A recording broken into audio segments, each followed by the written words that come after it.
Acompáñenme a Colosenses capítulo 1, versículo 24 al 29.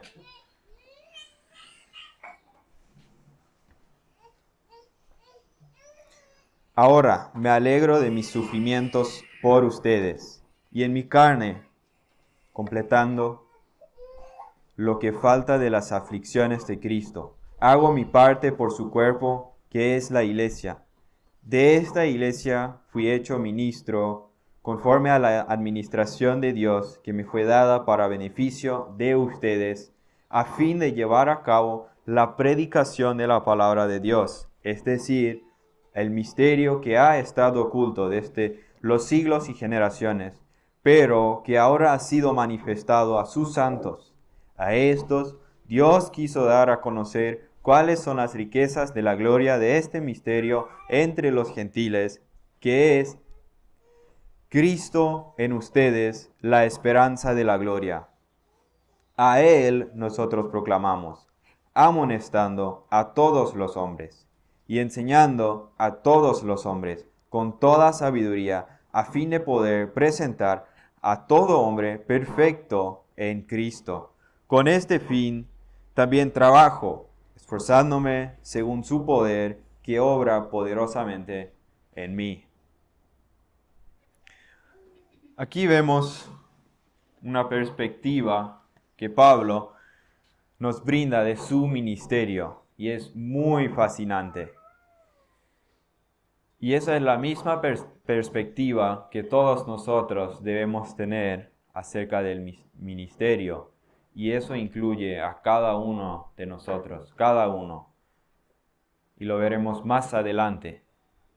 Entonces, si nos recordamos, hace unas semanas habíamos visto que el motivo de Pablo de escribir la carta a los hermanos de la iglesia en Colosas era para contrarrestar las falsas enseñanzas que amenazaban a la iglesia y que amenazaban la salud de las doctrinas, amenazaban el evangelio que es solo por gracia, que los falsos maestros enseñaban que necesitaban una revelación más profunda y más completa, o un conocimiento más profundo de lo que es el evangelio.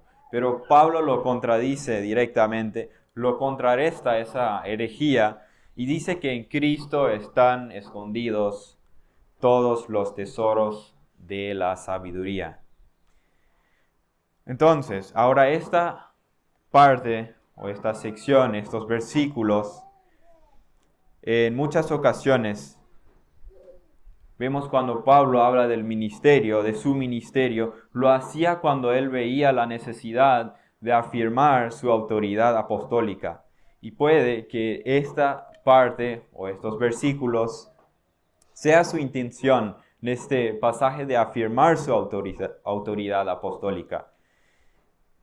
Porque vimos que justamente la razón de escribir a la iglesia de Colosas era de contradecir las falsas enseñanzas. Y de hecho, para lograr, deberían entender que Pablo hablaba en el nombre de Dios, que fue enviado por Dios mismo. Al contrario, los falsos maestros habrían considerado sus palabras, las palabras de Pablo, como su propia opinión, la opinión personal de Pablo.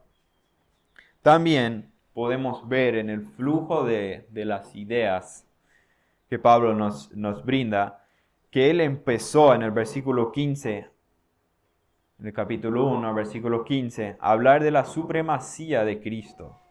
Y lo vimos hace algunas semanas. Vimos del versículo 15 al 17 que Cristo es supremo en toda la creación, sobre toda la creación. Vimos que Cristo es supremo sobre la iglesia, versículo 18 al 20. Y también la última vez, o hace una semana, vimos que Cristo es supremo en la reconciliación del hombre con Dios, versículo 21 al 23. Y ahora, cuando nosotros entendemos esta supremacía de Cristo, de tal modo que Pablo lo expone aquí, que Cristo es supremo en todo, que Cristo es la imagen del Dios invisible, que Él es la representación perfecta de Dios, que todas las cosas fueron creadas para Él y en Él, que Él es la cabeza de la iglesia y Él es supremo en la reconciliación del hombre con Dios. Para eso Dios mismo se hizo hombre, para hacer el sacrificio perfecto y así reconciliar al hombre por medio de su muerte en la cruz, llevando nuestros pecados. Y entonces, cuando entendemos esta supremacía de Cristo sobre todo, sobre absolutamente todo, ahí resulta este tipo de ministerio que Pablo nos expone en estos versículos. Es cuando nosotros entendemos esta supremacía de Cristo sobre absolutamente todo y lo expone el versículo 24 al 29. La perspectiva, la visión que Pablo tiene acerca del ministerio. Y quiero que noten que este pasaje no solo se aplica al ministerio de Pablo o a los que están ministrando dentro de la iglesia, pastores o alguien que tenga un cargo. No es solo aplicable a ellos, sino que si bien se aplica a cada uno de nosotros. Y quiero que lo entiendan antes de que entremos al texto.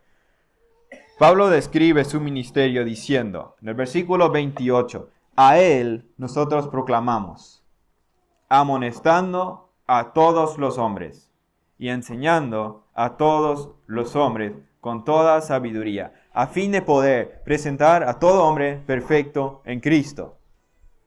Vayamos, capítulo 3, versículo 16.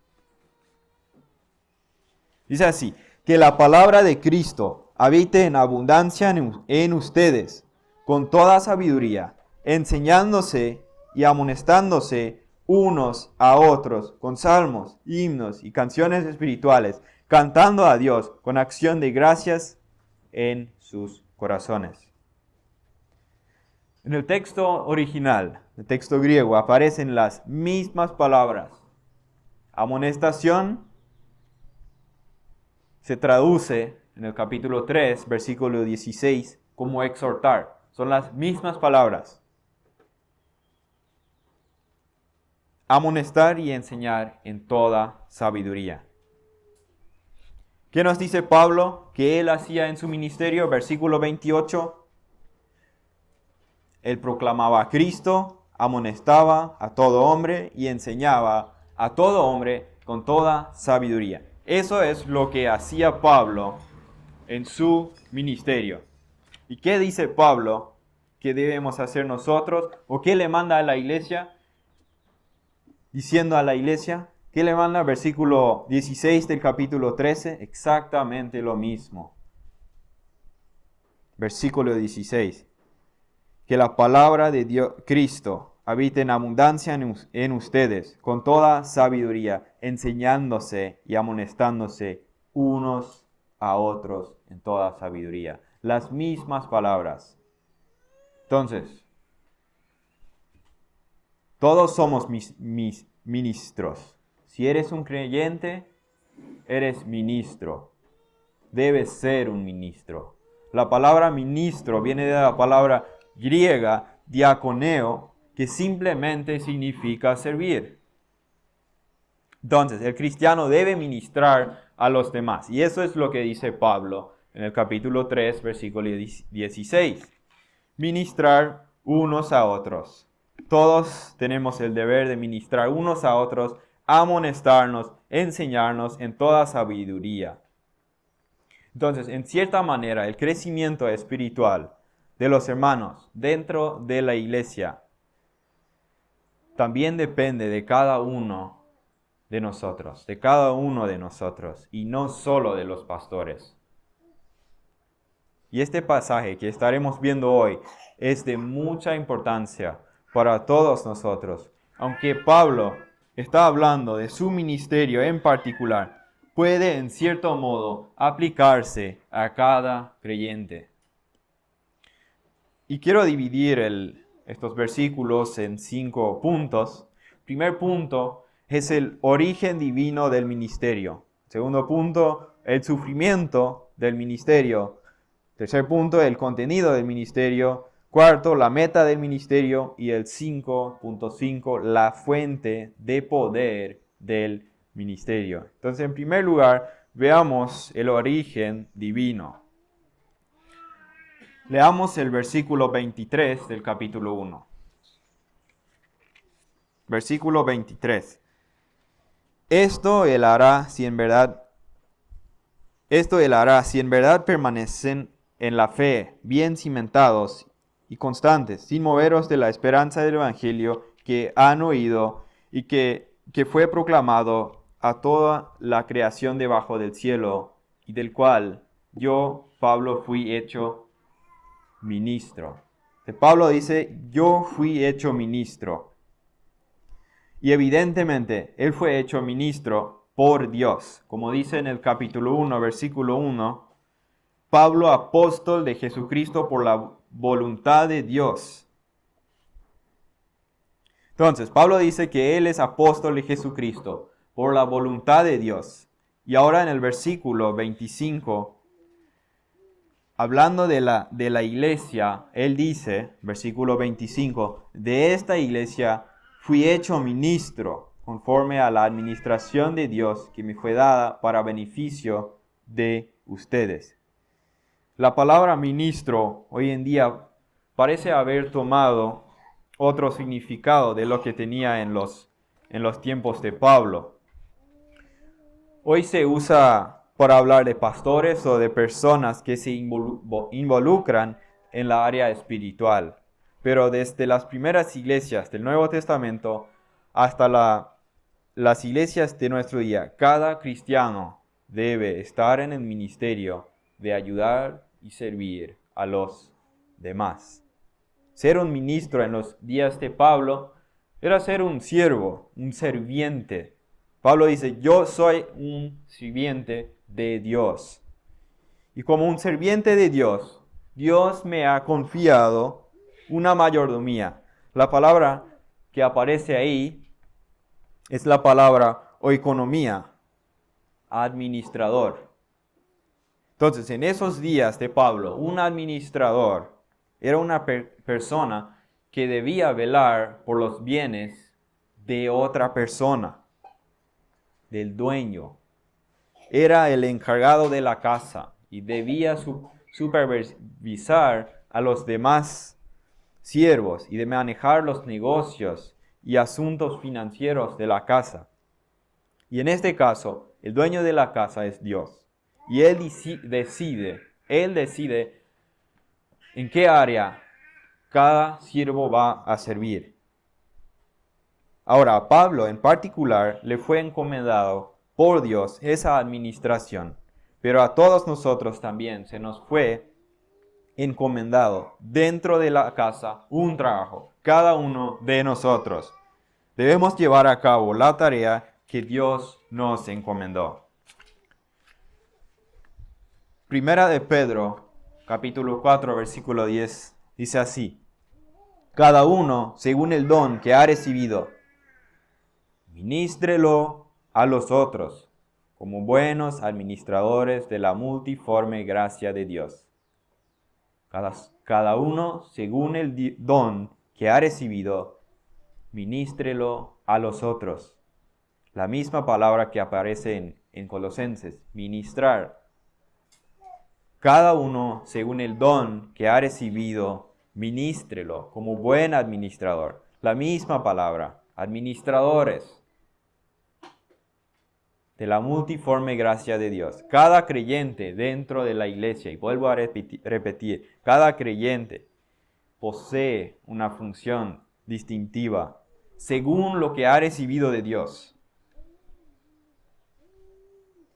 Cada uno dentro del cuerpo de Cristo ha recibido un don para que lo ministre y lo use, lo esté usando, sirviendo a los demás. Cada uno ha recibido un don que Dios ha otorgado. Entonces, si Dios te lo ha otorgado, entonces dice Pedro, ministrelo como buen administrador. Porque eso fue el propósito, que con con eso sirves a los demás, porque no vives para ti mismo. Úsalo, ministrelo en favor, en bendición a los demás. Y es Dios que lo da, es Dios que lo da. Pero es el creyente que tiene la responsabilidad de usarlo. Es para beneficiar a los hermanos. Entonces, la idea de ser un consumidor en la iglesia me parece ajena a la enseñanza del Nuevo Testamento. Vemos que el creyente no vive para sí mismo, vive para agradar a Dios, vive para Cristo. Cristo es nuestra vida y es Cristo que nos dio el mayor ejemplo de servir a los demás. Entonces nosotros no venimos el domingo al culto simplemente como personas pasivas para recibir el alimento que ha preparado el ministro. Eso es la enseñanza. Sino Dios ha repartido dones dentro de la iglesia local para que lo usemos para servir en servicio unos a otros. Vayamos a Efesios, vayan conmigo a Efesios capítulo 4, versículo 11 al 12.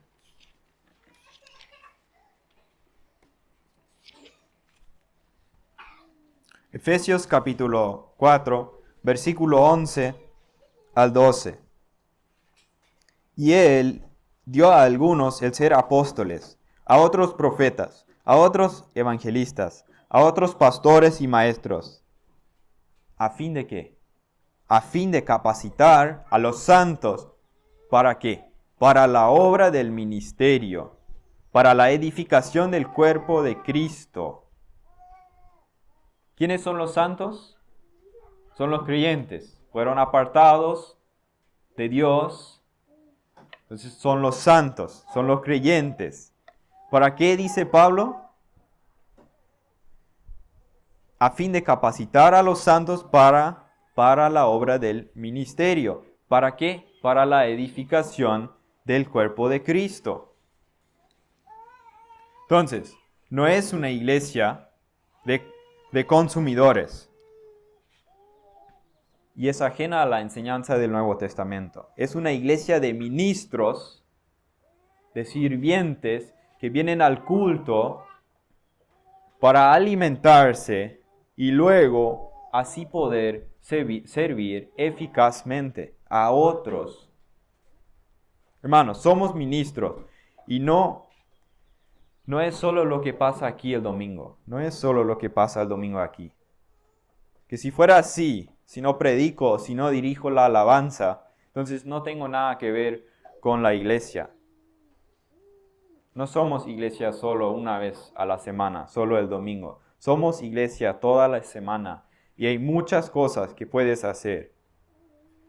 Porque sí, Dios ha dado dones a cada uno para que lo uses para la edificación, como dice Efesios, para que lo uses para la edificación de los hermanos.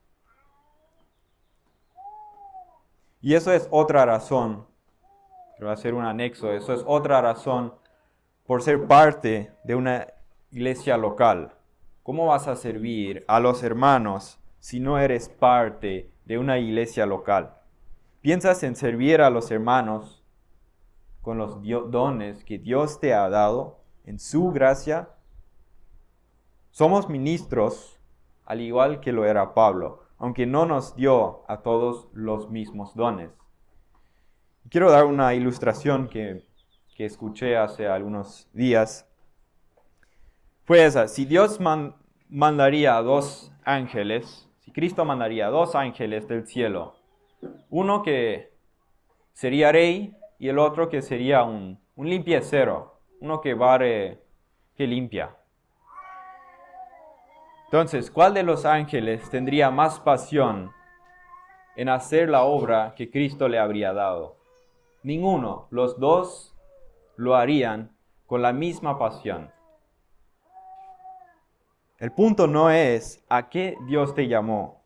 El punto es, lo hagas como un buen administrador Y Pablo dice en 1 Corintios capítulo 4 que se espera de un administrador que sea hallado fiel. Entonces, que lo hacemos con pasión, que sabemos que Cristo hizo todo por nosotros. Sacrificó su vida por nosotros, se hizo hombre, tomó nuestro lugar en la cruz. Pero Pablo no solo presenta el origen del ministerio, sino también el sufrimiento del ministerio. Ya vamos a Colosenses, versículo 24. Ahora me alegro de mis sufrimientos por ustedes y en mi carne, completando lo que falta de las aflicciones de Cristo. Hago mi parte por su cuerpo, que es la iglesia. Creo que este versículo ha sido un gran tema de controversia a lo largo de la historia. ¿En qué sentido dice Pablo que está completando, que está cumpliendo en su carne lo que falta de las aflicciones de Cristo por su cuerpo, que es la iglesia? Es obvio lo que no significa. Lo que no puede significar cuando vemos lo que Pablo está diciendo, enseñando en esta carta, y también lo que enseña el Nuevo Testamento, es obvio que Pablo no puede estar diciendo que la obra redentora de Cristo quedó incompleta. Y tampoco que a Pablo le fue encomendado de completar lo que Cristo entonces dejó incompleto. Es obvio que no puede significar eso. Juan 19, versículo 30 dice, Jesús mismo dijo claramente que la obra fue consumada. Cristo terminó la obra que le fue dado por el Padre. Lo terminó completamente, perfectamente. En Hebreos el autor dice en el capítulo 10, porque con una sola ofrenda hizo perfecto para siempre a los santificados. Con una sola ofrenda hizo perfecto para siempre a los santificados. Entonces, la obra de Cristo no quedó incompleta, fue completa en todo sentido. Entonces, ¿a qué se refiere Pablo? Entonces, lo que Pablo dice es que a él y tanto a todos los creyentes a lo largo de la iglesia nos corresponde sufrir en lugar de Cristo las aflicciones que Cristo hubiera sufrido de haber estado aquí en la tierra, llevando a cabo su ministerio a favor de la iglesia. Ya Jesús está fuera del alcance de sus enemigos, está fuera del alcance. Pero como dice el texto que vimos la semana pasada, el mundo odia a Dios. Toda persona, sin excepción, toda persona que no ha venido a Cristo en arrepentimiento y fe, odia a Dios. Es un enemigo de Dios. Está en hostilidad con Dios. Entonces, Cristo ya no está aquí, así que lo que no pueden hacer a Cristo, lo están haciendo a los seguidores de Cristo. Cristo no sufrió todo el sufrimiento que pudo haber sufrido por las manos de los impíos. Todavía hay más odio. Y como Cristo no está aquí, entonces comparto los sufrimientos, dice Pablo. Entonces, por la unión que tenemos nosotros con Cristo, cuando nosotros sufrimos, lo hacemos junto a Cristo. Recuerden a Pablo antes de su conversión, un hombre fanático, perseguidor de la iglesia, y Cristo le pregunta, Saulo, Saulo, ¿por qué me persigues? Vayamos a Hechos capítulo 9.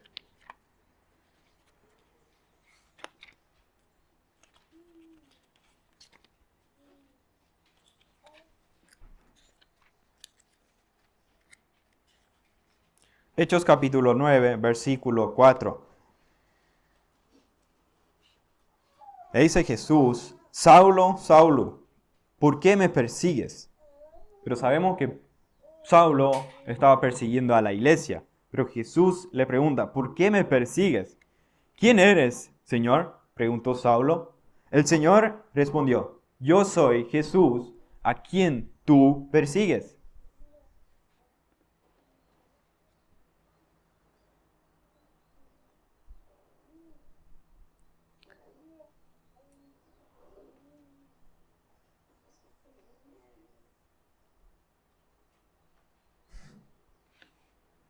Entonces, lo que Pablo estaba haciendo a la iglesia, lo estaba haciendo a Cristo. Jesús dice, lo estás haciendo a mí. Esos creyentes de la iglesia primitiva sufrían en lugar de Cristo, lo que Cristo habría sufrido estando allí. Estamos en un terreno enemigo y vamos a sufrir las consecuencias de trabajar por el avance del Evangelio en medio de un mundo que le aborrece. Y cito de una cita de John MacArthur, y dice así: quienes desean representar a Cristo y servir a su iglesia deben estar dispuestos a sufrir por causa de su nombre. Y Jesús en Juan capítulo 15, versículo 18 al 19, dice así: si el mundo os aborrece, sabed que a mí me han aborrecido antes que a vosotros. Si fuerais del mundo, el mundo amaría lo suyo, pero porque no sois del mundo, antes yo os elegí del mundo, por eso el mundo os aborrece. Y miren cómo lo hace Pablo. Versículo 24 dice así: ahora me gozo, me alegro. Esa es la actitud de Pablo. Me alegro, me gozo. Recuerden que las cartas escritas por Pablo en ese tiempo, él mismo estaba en el encarcelamiento y él dice: me gozo, me alegro. Y vuelvo a citar de John MacArthur y cito: aunque el ministerio resulte exigente y desafiante, nunca fue planificado para convertirse en una carga gravosa ni insoportable.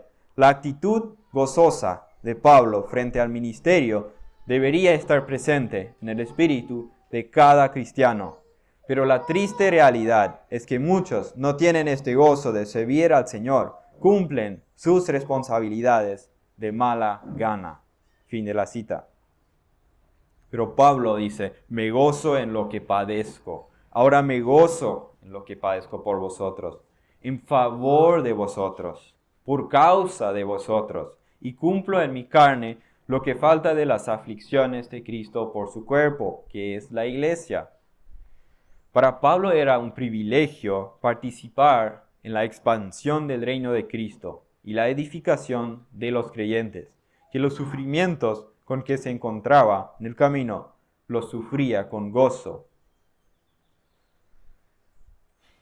Versículo 25, llegamos al tercer punto, el contenido del ministerio, versículo 25 al 27.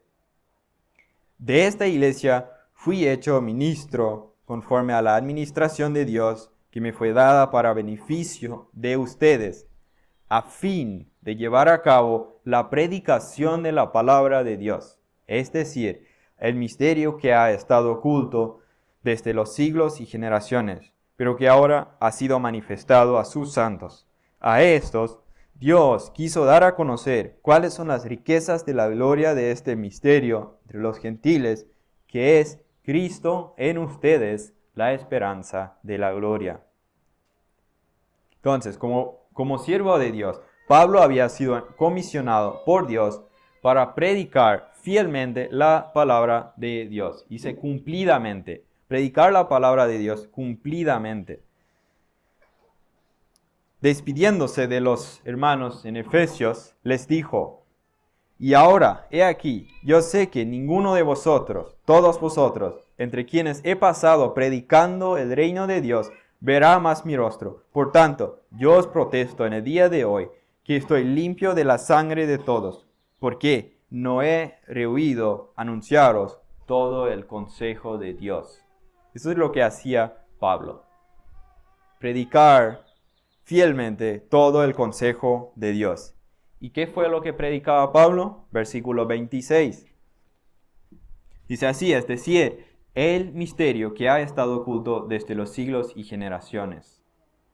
El misterio que había estado oculto. ¿Qué significa misterio? En el Nuevo Testamento, hablando del misterio, no se refiere a algo místico. Se refiere a aquellas verdades que nosotros no hubiéramos podido entender o conocer, a menos que Dios las revele. Por eso Pablo dice que este misterio había estado oculto, no fue revelado plenamente en el Antiguo Testamento, pero ahora ha sido revelado a sus santos. Como dice el versículo 27, a estos Dios quiso dar a conocer cuáles son las riquezas de la gloria de este misterio entre los gentiles. Entonces, los hombres piadosos del Antiguo Testamento habrían quedado asombrados por las verdades que Dios nos ha revelado en el Nuevo Testamento. El Antiguo Testamento predijo la venida del Mesías, pero la verdad acerca de los gentiles y los judíos y cómo se involucrarían los gentiles como ciudadanos en el reino de Dios no había sido revelado, así como lo vemos en el Nuevo Testamento. Versículo 27 dice, a estos Dios quiso dar a conocer cuáles son las riquezas de la gloria de este misterio entre los gentiles. Entonces, para nosotros hoy en día nos parece normal que una iglesia esté compuesto de toda clase de gente, de judíos, de gentiles. Y fácilmente se nos pierde de vista el impacto que habría producido en el Nuevo Testamento. Los judíos, ellos se sentían superiores, se sentían ser el pueblo de Dios, y que los gentiles quedaban excluidos de la ciudadanía de Dios o del pueblo de Dios, que solo ellos eran el pueblo. Y un ejemplo, en el templo, en ese tiempo había un letrero que dividía el atrio de los judíos y de los gentiles. Entonces un gentil no podría pasar esta señal, esta pared, no podía pasar al otro lado. Y si lo pasaba, estaba bajo pena de muerte. Y esta pared divisoria fue eliminada. Ahora esto no es todo el misterio. Vemos que Pablo dice, lo grande de este misterio que fue revelado ahora no es solo el hecho de que gentiles y judíos disfrutan de la salvación y de ser un cuerpo en Cristo. La riqueza que dice Pablo de la gloria de este misterio es Cristo en vosotros, la esperanza de la gloria. Eso dice Pablo. Nuestro Señor y Salvador, Jesucristo, no solo vino al mundo a redimirnos y reconciliarnos con Dios, sino vino también a tomar morada en el corazón de cada creyente. Lo que Pablo dice es que ese Cristo que se hizo hombre, Él que murió en la cruz, el Cristo, es Él en quien habita toda plenitud de la deidad, Él que es la imagen del Dios invisible, ese Cristo mora en cada creyente, asegurando de que todos nosotros algún día compartiremos su gloria. Es Cristo en vosotros la esperanza de gloria. Su morada en nosotros es la base y fundamento de nuestra esperanza de la gloria. ¡Qué bendición tan grande!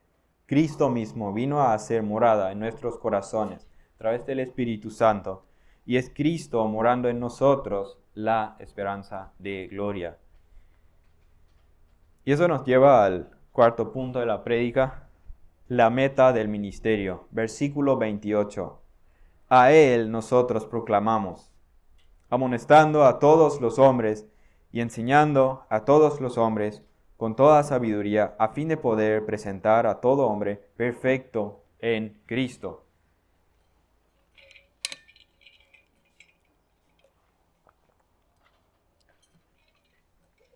¿Cuál es la meta de Pablo? presentar perfecto a todo hombre. Hermanos, el Evangelio de Cristo no es solo para un grupo.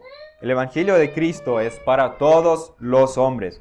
No es para unos privilegiados a quienes se ha dado a conocer algo lo que no todos pueden conocer, como enseñaban los falsos maestros, que ellos eran una élite especial, que tenían un conocimiento especial. No, el Evangelio es para todos los hombres. El Evangelio de Cristo, el Evangelio de las Escrituras, el Evangelio que está centrado en ese Cristo, es para todos los hombres. Y no es para un grupito. Y Pablo menciona 3 veces en este versículo, todo hombre, todo hombre, todo hombre. ¿Cuál era la meta de Pablo? Presentar perfecto a todo hombre. Esta palabra perfecta significa maduro. Entonces la meta de Pablo era presentar maduro a cada creyente. Entonces la meta de Pablo no solo era llevar a pecadores a los pies de Cristo, sino de presentar perfecto o maduro a todo hombre, llevarlos a la madurez espiritual. Efesios capítulo 4, vayamos a Efesios capítulo 4.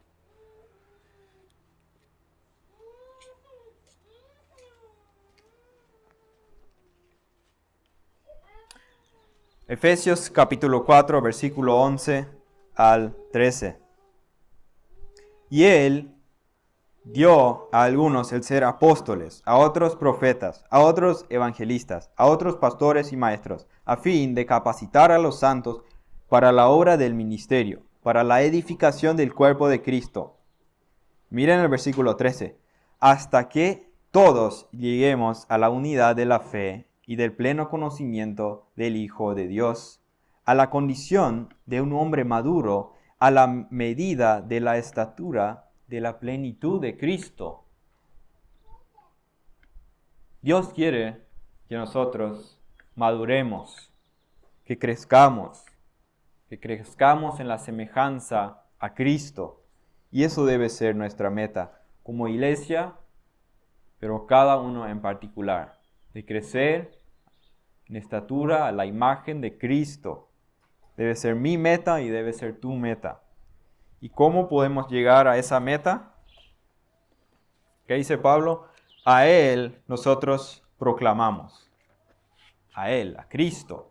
A Cristo anunciamos, dice Pablo. Y sabemos que Pablo está escribiendo o hablando a creyentes. No está hablando primordialmente de llevar el mensaje del Evangelio a los perdidos.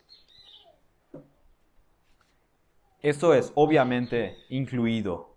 Pero Pablo aquí dice que él anuncia el Evangelio con el propósito de llevar a los creyentes a la madurez.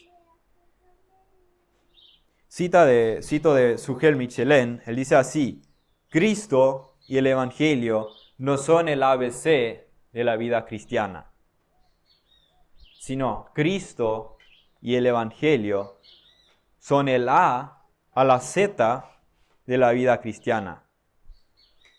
Lo que cada uno de nosotros necesita para seguir creciendo es más del Evangelio. Lo que tú necesitas para seguir creciendo es conocer más de Cristo. Es entender mejor la obra que Él hizo en la cruz. Es entender mejor las implicaciones del Evangelio. Y sobre todo, creerlas mejor. Fin de la cita. Entonces, lo que necesitamos para seguir creciendo en la vida espiritual o la madurez es conocer más a Cristo, conocer su obra redentora, lo que Él hizo en la cruz del Calvario, en entender que hemos sido justificados por su justicia, en entender que es por Cristo que yo voy a llegar al cielo y no por mí. Sigue el versículo: amonestando a todos los hombres. Amonestar es la idea de de animar, prevenir, exhortar, estimular. Entonces nosotros, cada uno, debemos advertir a otros creyentes acerca del pecado. Debemos animarles, exhortar a los débiles en la iglesia. Por eso cuando venimos al culto, debemos venir con la mentalidad de ministros. Como dice en Efesios, venir para ser capacitado y así poder ministrar para la edificación del cuerpo de Cristo. Entonces, si tú ves una persona desanimada, tú debes animarle. No es una responsabilidad exclusiva de los pastores. ¿Qué dice Romanos 15? Romanos 15, versículo 14.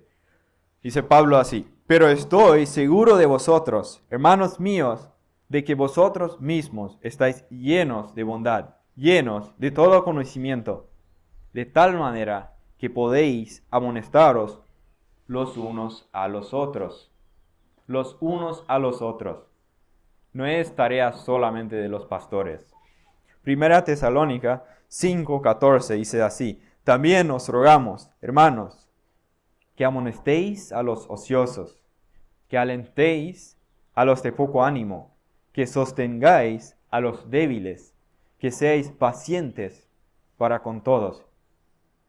Hermanos, nosotros estamos aquí para animar, para exhortar, para consolar, para estimular. Y esta es nuestra tarea de cada uno de nosotros. Somos ministros. Y no solamente proclamar a Cristo y amonestar a todo hombre, sino, dice Pablo, también enseñar a todo hombre en toda sabiduría. Y esa fue la comisión que Jesús dejó a sus discípulos cuando Él se iba al cielo, en Mateo 28. Por tanto, id y haced discípulos a todas las naciones, bautizándolos en el nombre del Padre, del Hijo y del Espíritu Santo, enseñándoles que guarden todas las cosas que os he mandado. Una vez más, no es una tarea solamente para los pastores, para todos nosotros, unos a otros, como dice Colosenses capítulo 3, versículo 16, unos a otros. Y eso nos lleva al último punto. Con eso terminamos. Versículo 29. La fuente de poder del ministerio. Con este fin también trabajo, esforzándome según su poder que obra poderosamente en mí.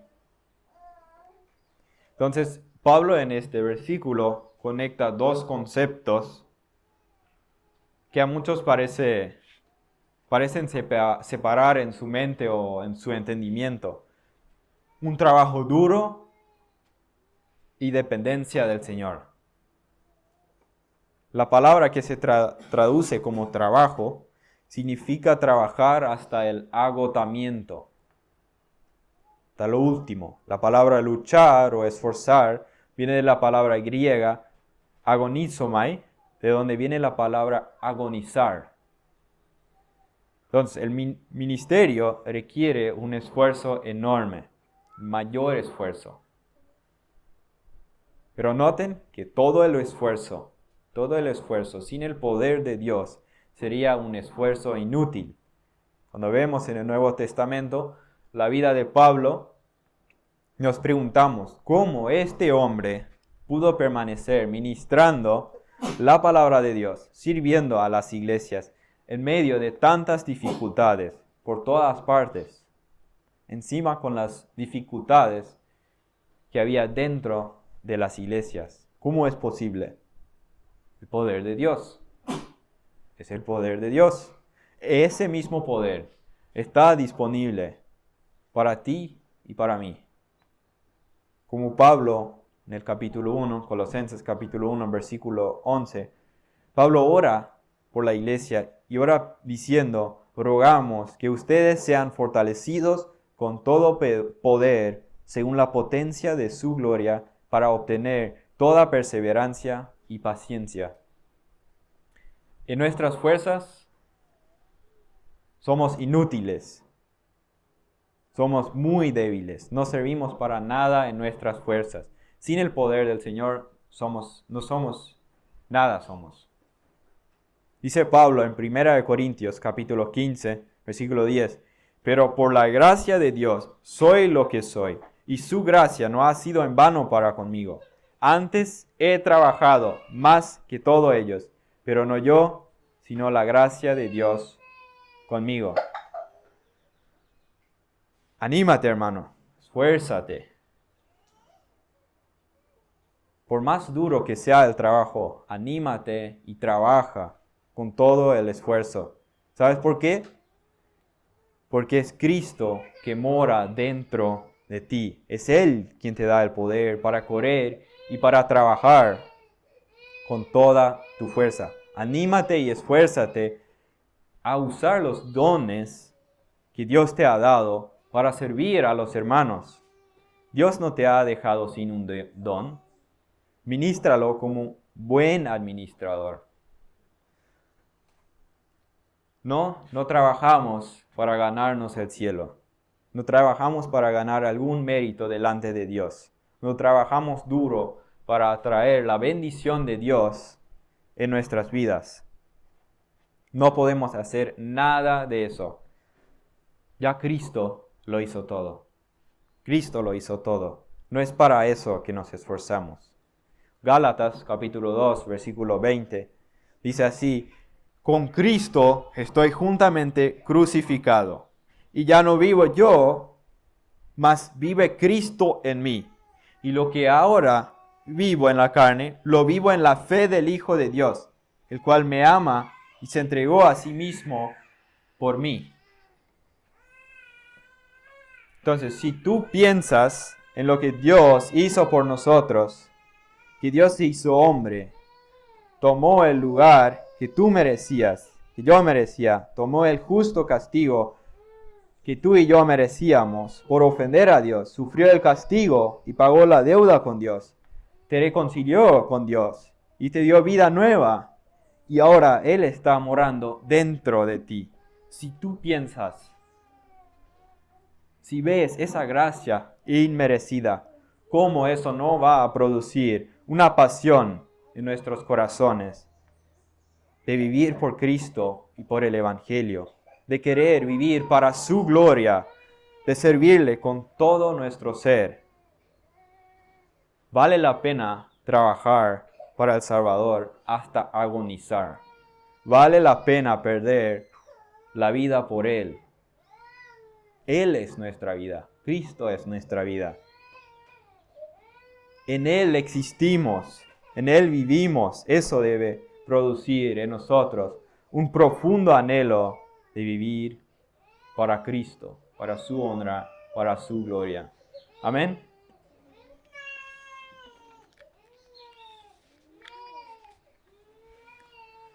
Oremos, hermanos. Señor, muchísimas gracias por tu palabra. Te damos una vez más, Señor, gracias. Que podamos ver lo que hizo Cristo en nuestro favor. Señor, ayúdanos a entender lo que hizo Cristo en la cruz. Ayúdanos cada día a entender el Evangelio, a profundizar en el Evangelio y a vivir el Evangelio, Señor. Ayúdanos a ser un reflejo de ti, Señor, a crecer en santidad, en la estatura de un hombre maduro, a Cristo, y Cristo es nuestra meta, Señor. Ayúdanos a aplicarlo en nuestra vida diaria y de tener un anhelo, una pasión por servir a Cristo, el único Señor. Señor, que a través de nuestras vidas tú seas alabado. En nombre de Cristo, amén.